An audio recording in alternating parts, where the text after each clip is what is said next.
So in this video, I'm going to be talking to you about what exactly is the Dan Pena's QLA model. So I'm going to be explaining Dan Pena's QLA model in this video.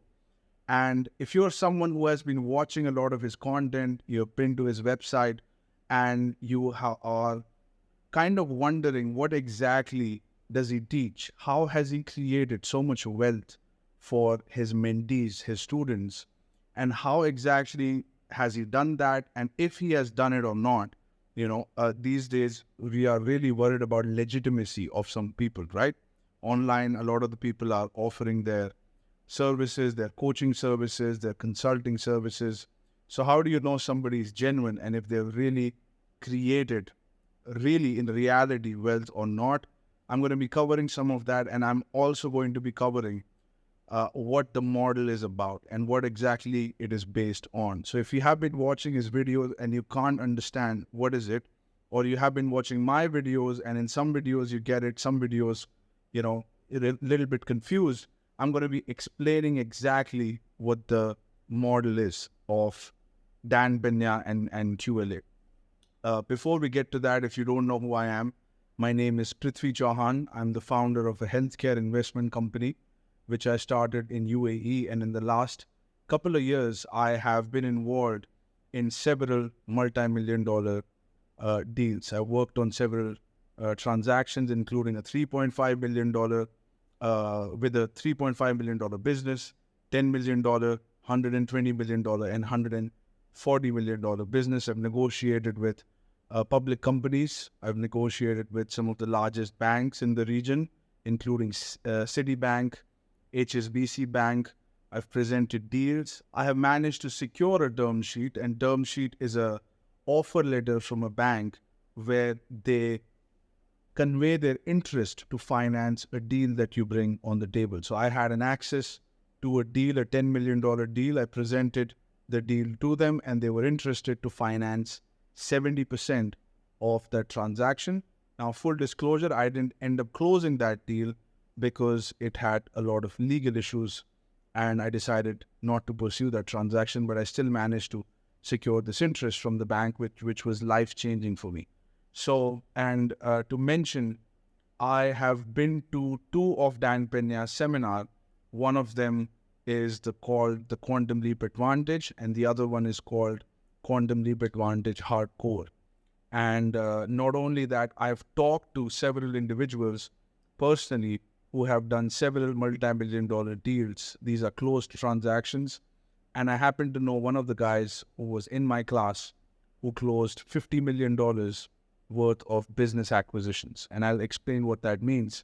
But which literally means that he has about a revenue of approximately $50 million through two acquisitions, which he accomplished in just a matter of few years. So it's a very interesting business model, and I got exposed to it a couple of years ago. And before that, I had no idea what Dan Pena teaches, what his seminar is about, and I just signed up for it, even though I didn't know what it was about. I even read his book. I still didn't understand exactly what it was about because it was so foreign for me that even though I read the book, it did not register fully until I met him, and it was a completely new concept. So let's get started. So the whole model, the whole QLA, Dan Pena's QLA model is based on buying businesses. So most entrepreneurs, when they decide they want to start a company, most people, when they decide they want to start a company, typically they want to do it because they want to create wealth for themselves. That's why they start a company. And their intention is to create $1 million, $10 million, $50 million, $100 million, or a $1 billion company, right? They have an intention, a number in mind that I want my company to become of this size. But the approach that a lot of the entrepreneurs take, a lot of the people take, is to start a business from scratch, raise funding, develop products and services, find a market they can sell it at, and then keep scaling it, right? That's typically how they do this process. But to do this process, it takes a lot of time, a lot of capital, a lot of risk, and it may take 10, 15, 20, 25 years because developing products and services take time and money. Raising capital can be risky and you have another shareholder.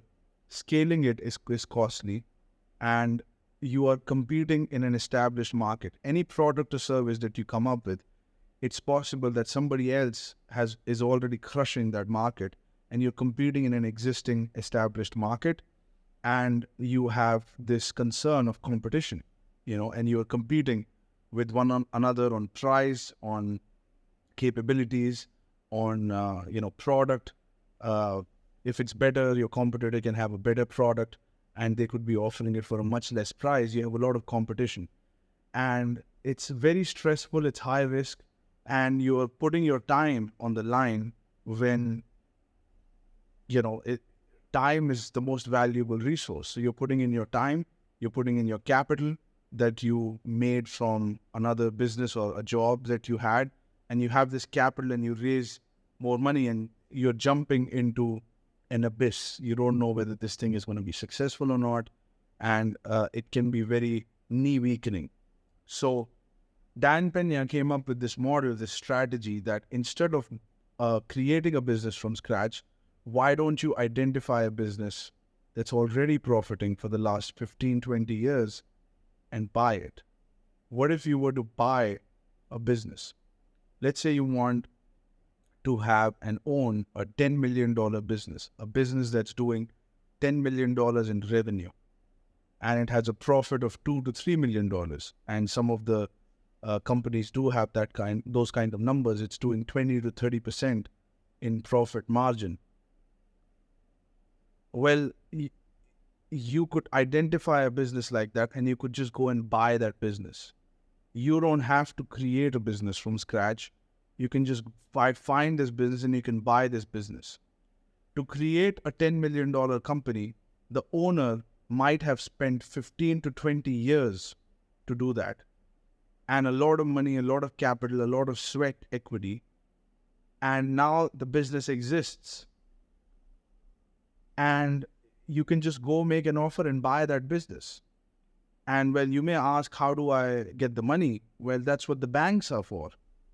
Because banks are sitting on a lot of capital, a lot of money in the bank, and they are under a lot of pressure because the government is printing money and the value of the money they have is going down, and they need to push money out of the door. That's how they make money. The banks make money by lending money. And so the bank is under pressure and the bank is looking for cash flows, sources of stable cash flows. So if you can show them that this business is producing good cash flow and they will be making interest with this, if they lend the money, then they would lend the money. It's kind of like the bank trying to call you to give you a loan for a credit card. They have been analyzing your financials and you qualify for a credit card because you've been doing well, salary and cash flows are coming on time, and they want to sell you this product, credit card, which you will use and then you'll pay back with interest, right? So the bank makes the money with interest and fees. And they charge interest and fees only when they lend money. They give money or lend money to entrepreneurs who are good at business. So you are finding a business that's already doing well, that's profiting. In fact, if this business wanted a loan with a bank, they would get it. So instead of the business asking for the loan, you go and you propose that you're buying this business, and it's going to be a simultaneous transaction where the business borrows the money goes into the company, and you pay off the seller with that money, and you own the business. And then you run the business and you pay off the loan. And the business has been producing, revenue, $10 million of revenue since last 10 years, 15 years.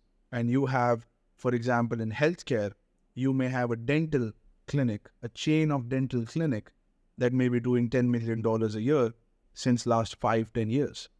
And the owner is in his 70s and he doesn't know he doesn't have a succession plan. He doesn't have anybody he can sell the business to, because most people are not in the market of buying businesses. Most people are in the market of buying houses and cars and clothes and a bunch of other things. But how many people do you know who have actually bought businesses? There are very few people who are in that game. And you have too many businesses and you have too few people who want to buy these businesses, and you can make an offer, you can structure a good deal, and you could finance it with a bank. So that's what the whole model is about. You could create a business from scratch, which can take 10, 15, 20 years, or you could buy a business. Buying a business is much faster, and you don't have to use your money, you can use the bank's money, because you're buying a profitable business. If this business went to the bank asking for a loan, they would get it, because banks want sources of cash flow to pay off interest and principal back. So if you find stable businesses acquired at a discounted price and you raise the money from a bank, the deal works out, as long as the cash flow of the business covers the debt payments. And you can calculate that before you buy the business. So when you go to the bank to raise money, for example, the bank will see last 5 years how the business was performing, what was the cash flow, what were the ratios, and will this business be able to pay back the loan in the next 5, 10 years? And it'll do the numbers, and only then it'll give you the loan. So you have something that's producing cash flow, kind of like a personal income, and it's just like a credit card loan. It's just much bigger in size, of course, but it's very similar to the credit card loan. The credit card loan is backed by your salary's cash flow, right? Well, this is acquisition financing, where the cash flows of the business pays off the loan. You don't have to use your salary to pay off the loan. The business itself has income, which is used to pay off the loan. It's a business loan. So it's not an individual loan in your name, it's in the name of the company. You get the loan and you pay off the seller, he's happy, and you get the business. And you obviously rope him in. So this is an example of one deal. I can't go into too much detail. I've made other videos about that. You can check it out. But that's what the whole model is based on, is buying businesses. So you buy several businesses and you tie them up together, kind of like a chain, and then you sell it for a higher price. Now, the way businesses are valued, it's very similar to the difference between a restaurant, a single unit restaurant, versus McDonald's. McDonald's is a chain of restaurants, right? You've got hundreds of McDonald's in USA and rest of the world, and that's a chain. As a business acquisition, to buy a McDonald's chain is a much more valuable transaction. It's much bigger, it's much more stable, it has an established name. There are a lot of advantages to buy a business chain. But a single unit of restaurant is not as valuable as McDonald's, because it's a chain, right? It's a much bigger company. So it's more stable and it's more valuable. The ratios on how chains of companies are valued is different from how single units of companies are valued. And it's less about the chain and more about the size, So there is more competition for bigger deals in the market, and there is less competition for single unit businesses. Because of the less competition, you can buy these businesses at a small price, and because of the high demand of big deals, the price is up. So what you're doing is you're taking a couple of businesses, tying them up together into one umbrella, and you're selling it for a higher price to a private equity firm or a public company.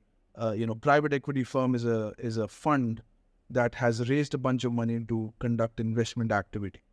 So these funds are looking for investment opportunities to buy companies, to invest in companies, and they're looking for big deals, because these companies are sitting on billions of dollars in cash, and that's going down in value every year because of inflation. So the only way they make money, very similar to banks, is by investing money. And they're looking for assets to invest this big chunk of money.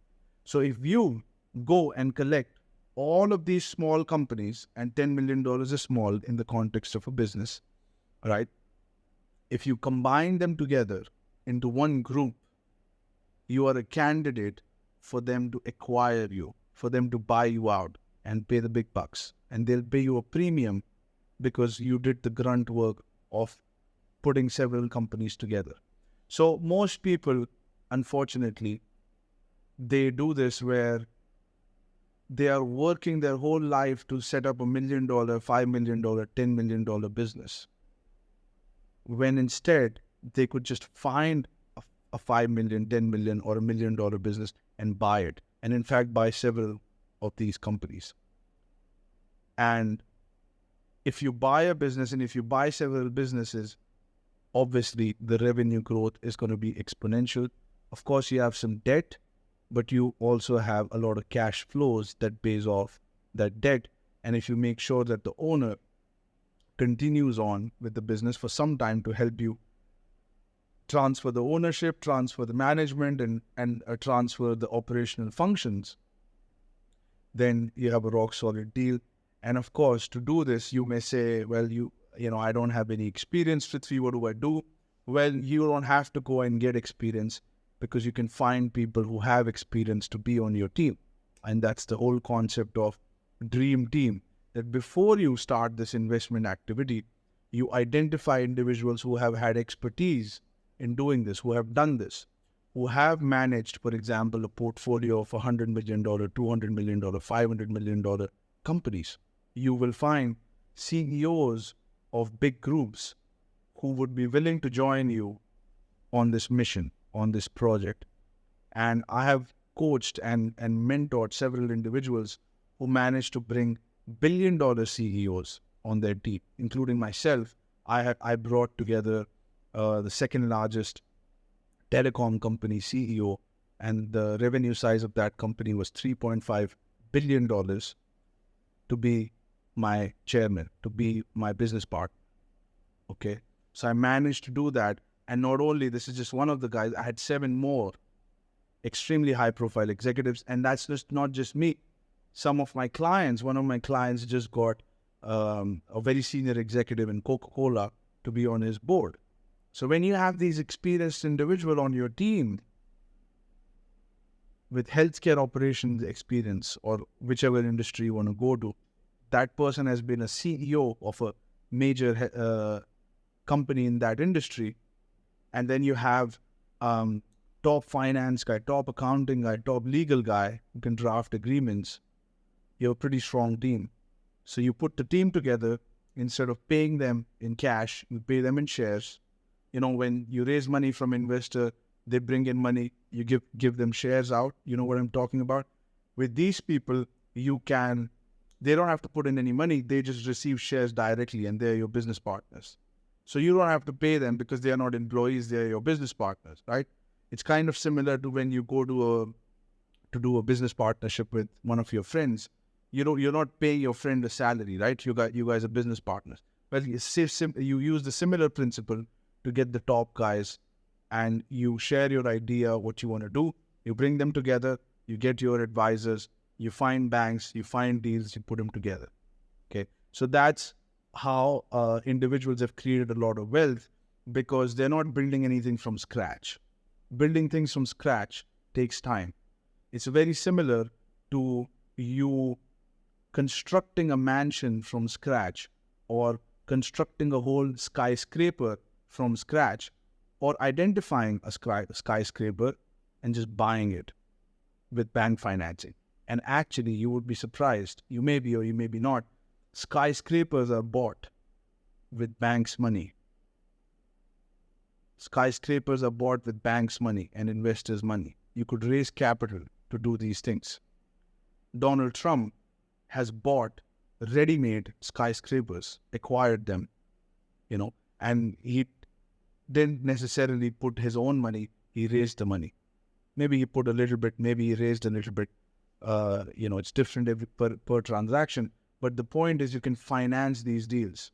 It would have taken him a lot longer to develop this from scratch versus he just bought it. Now, he also developed Trump is an example where he developed a lot of real estate buildings, but he also acquired some of them, right? So that's how you want to think about when it comes to business, is you can create wealth by building everything from scratch yourself, gaining experience, gaining expertise, and then starting everything from scratch, ground up. Or you could identify exactly the revenue size that you're looking to get to, and you can just buy the business and finance it. That business will already have employees, will already have established services that the clients and customers are paying for, existing contracts with customers, facility, rent negotiated, licenses in place, employee contracts in place, operational organization in place, facilities and furniture, everything set out. And the thing is shitting money, literally. It's producing money. And the owner is in his 70s and he can't run this thing. Maybe he can go on for another 1-2 years, but he can't go on forever. And he's looking for a new buyer to take his place and buy the business. And that buyer is you. And you find several businesses, you tie them together, and then you have a big portfolio of companies that you can later on leverage and sell and make a whole bunch of money. So people have made a lot of money. People have done exits. I know them. I've met some of them who have acquired a lot of these companies. I've asked them how they structured the deal, and I know how the process works. So that was the whole, and Dan Pena is 100% legitimate. Okay, he lives in a castle. He has been since he was 40 years old. He's in his late 70s now, so that's 30 plus years living in a castle. It says something, right? So his mentees have created a lot of wealth, and how they've done it is through buying businesses, not creating businesses from scratch, although there are some people who did that too, but through buying businesses, accumulating businesses, very similar to a real estate play, where you buy several cash flow producing properties and put them together, except here you can buy businesses for much cheaper and the cash flows are much better than real estate. So that's what the whole model is about. And if you like the video, hit that subscribe button, and I will talk to you soon.